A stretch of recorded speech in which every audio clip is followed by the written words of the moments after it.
What's the first thing you do if you're not feeling well? Now, I'll bet you look up your symptoms online. I'll bet you do that before you call the doctor.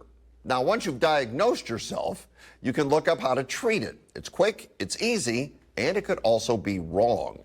The internet is fertile ground for spreading fake health information. 1 minute, taking bleach to cure COVID is a joke. The next thing you know, people believe it's the cure. They start spreading the unchecked info to friends and family. Social media misinformation. Cinnamon is a treatment for cancer. Has caused harm, put people in the hospital. It even caused deaths. Our guests tonight, the real couple of Jamie and Doug Baker. Doug, I'll start with you. Do you get your medical information from online? Absolutely not. Absolutely not. I get it from my doctor. And if he wants me to research something specific online to help me understand it, I'm going to do that. But no, I don't believe in consulting with Dr. Google for my health. How about you, Jamie?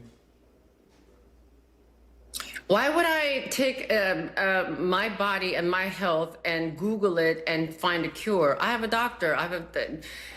That's the most lazy and asinine way of taking care of yourself. That's ridiculous. Yeah, but I think a lot of people do that. So why do you think people are so willing to believe unverified theories, Jamie?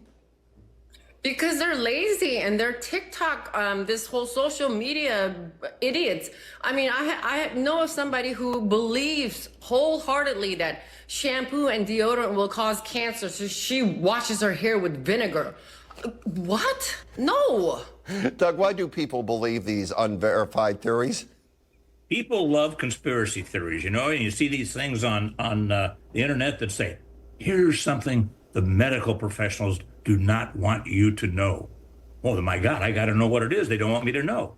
Okay, what? The cinnamon will cure cancer? No, people are too gullible. Doug, let me ask you a question. Are you trying to grow a goatee? Are you, seriously? Are you trying Yeah, to? I'm trying to, yes. Okay, and where would you say you are as far as progress in this quest?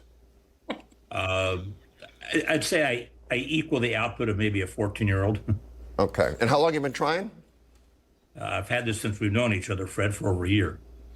Okay. So Madison watches the show. She's going through something, and she wrote us. She's from Palm Springs. She wants to know if anybody knows of any ghost hunters in the valley. I think my house is haunted. Thank you. Do you believe that? Do you think there are ghosts? Let me tell you something. The people here do. For years, people at this station have believed that the building is haunted, and I kid you not.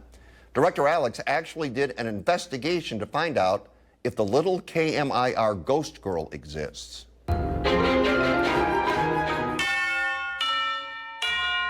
We're in the business of telling news stories, but perhaps the story you'll hear the most around KMIR is that of a ghost haunting our building.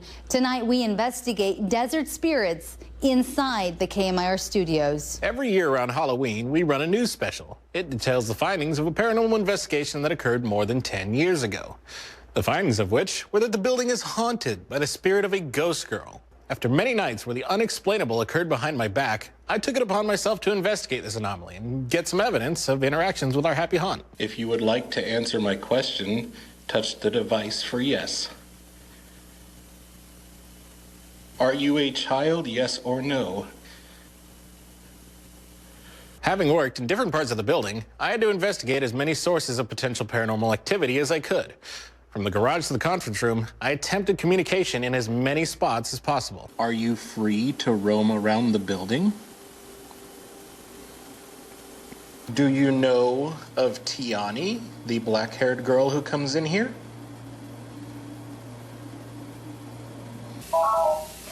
Was that you?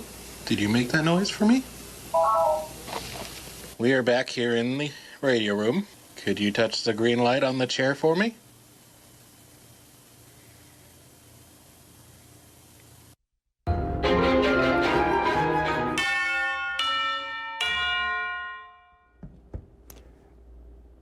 He actually did that. He actually did that one night, stayed here all night by himself, and conducted that investigation. So the question was, do we know anybody who was a ghostbuster in the valley? Yes, we do. He happens to work here. His name is Alex. So please give him a call. Doug, do you believe in ghosts? What, Jamie, wait. You're shaking your head. All right, go, Jamie. Do you believe in ghosts? I do, but I didn't want to see one like just now. I'm freaked out now. Jeez. You're freaked out? So you do believe in them? Well, yeah, I worked in a flower shop inside a cemetery for 20 years. There's spirits and ghosts everywhere, but not at your station, huh? No, but there is one here. Doug, do you believe in ghosts? Absolutely, I do. In fact, Jamie's mother, who I'd only met once several years before we started dating, once showed up after she had passed away at our former house, and I saw her walk from one side of the house to the other side of the house, and I swore I could reach out and just shake her hand. I didn't know who it really was. I described the figure to Jamie, what this woman is wearing and this and that and the other. I said, but it was remarkable. She had a big mole right above her lip. And that's when Jamie just gasped. And so that was my mother. I said, well, your mother didn't have a mole. I've seen pictures of her. I met her once. No, she'd had it removed before I met her. But in her younger days, yes, she did. Now, that's something that scared the daylights out of me.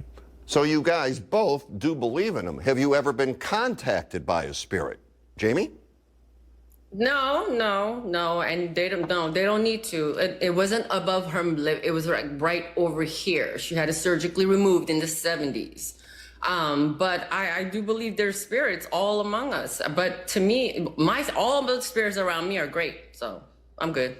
Doug, you ever been contacted by one? Well, yeah. Well, a few weeks after my grandmother passed away, she showed up at the foot of my bed when I was just a little kid, and we chatted for a bit. And I knew that she was dead, so I didn't quite understand how I'm having a conversation with this woman. But after she left, I went running into the den. My parents were still awake, and I said, Grandma, it was just in my room. We just had a conversation. What did you say? My mom asked. I told her about it. She goes, okay, calm down. You don't want to frighten her. I'm thinking, frighten her? Hell with that. Okay, she's dead. I'm alive. I shouldn't be talking to her. But I remember that, so clearly. All right, thank you guys.